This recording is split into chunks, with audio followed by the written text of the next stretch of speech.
हरे कृष्ण, ये दो शब्द हम सुनते हैं, लेकिन शब्द ही सुनते हैं, कोई अर्थ नहीं समझ में आता ये क्यों कहा जाता है। पीले कृष्ण या नीले कृष्ण क्यों नहीं कहा जाता, सिर्फ हरे क्योंकि कलर है क्या हरा, क्या अर्थ है फिर हरे का। एक इस्कॉन के फॉलोअर है काफी सालों से, और क्लासेस भी अटेंड करते हैं और प्रवचन भी सुनते हैं। उनसे भी मैंने कहा हरे कृष्ण कहते हैं क्यों, तो कृष्ण जी हरे कपड़े पहनते थे, या हरे से उनका क्या संबंध है, पीले या नीले से कोई संबंध नहीं उनका। आंसर नहीं मिला मुझे। हरे कृष्ण का अर्थ होता है कि कृष्ण जी का बताया हुआ मार्ग, अगर उस पे आप चलोगे तो कृष्ण जी आपके जीवन से सारे दुख, दर्द, परेशानियां, चिंताएं, टंटेबाजी, बीमारियां सब हर लेंगे। मीन्स आपके जिंदगी से इन चीजों का अपहरण कर लेंगे, आपके पास ये चीजें आएंगी नहीं।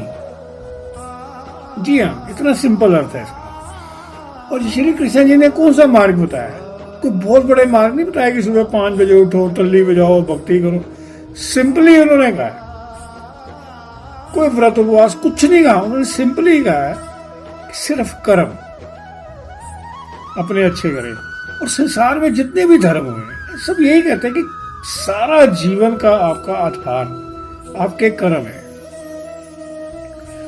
अब श्री कृष्ण जी आपके सारे दुख दर्द छीनने को तैयार हैं, मीन्स आपके ऊपर कवच बनने को तैयार है, लेकिन उनकी जो शर्त है कि आप कर्म अच्छे करें।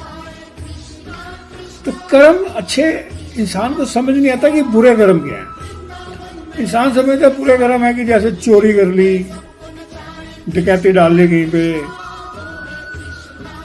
बलात्कार कर लिया, कत्ल कर दिया, अपहरण कर लिया, पुलिस द्वारा पकड़े गए, जेल में चले गए, तो वो बुरे कर्म करने वाले हैं, बाकी सब अच्छे कर्म करने वाले हैं। नहीं, ऐसा नहीं है। बुरे कर्मों का अर्थ होता है कि आपकी वजह से कोई आपको गाली ना निकाल पाए मन में, मीन्स आप किसी को दुख ना दें, जरा सा भी दुख ना दें, और हर अतिथि का आत्मसम्मान करें। ये होता है अच्छे कर्म। मैंने एक दोस्त को कोई काम बताया, उन्हें काम करा, मैंने पेमेंट कर दी, बाद में पता लगा उसने 2 लाख रुपए उसमें से खा लिए।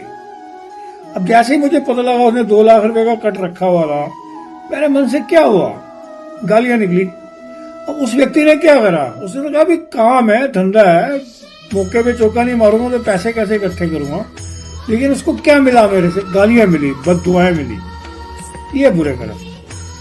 किसी ने मेरे से कहा मुझे काम शुरू कराना, मैंने 10 लाख रुपए लगा के काम शुरू करा दिया।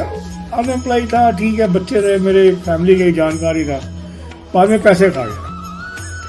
अब वो कई बहाने कि पैसे अटक गए, ये हो गया, वो हो गया, वो चलता है। बुरे कर्म। किसी ने दस्ती पैसे लिए, आज तक नहीं दिए, बुरे कर्म। किसी ने पैसे इन्वेस्ट कराए मेरे, ये कह के जी आपके पैसे सेफ है 100%, मैं बैठा हूँ। फैमिली मेंबर्स की बात कर रहा हूँ, जानकारी की बात कर, भटक गया, वो अटक गया, खा गया पैसे, बुरे कर्म। तो बुरे कर्म ये जैसे ये कर्म आदमी करता जाता है ऐसे वाले, तो कृष्ण जी कहते हैं कि मैं आपसे दूर होता चला जाता हूँ, और आप धीरे धीरे धीरे धीरे जो मैंने हरना था आपकी जिंदगी से, अब वो हरा ही नहीं जाएगा, वो आपका इकट्ठा हो जाएगा। फिर आप भुगतोगे। कोई जीवन के 56 साल के बाद जो 8-10 साल 15 साल का जीवन बचता है, उसमें क्या होता है, और रोते रहोगे, आवाज चीखें निकलेंगी, पैरालिटिक हो जाओगे, 2-4 साल बेड पे पड़े रहोगे, रोओगे दिन रात।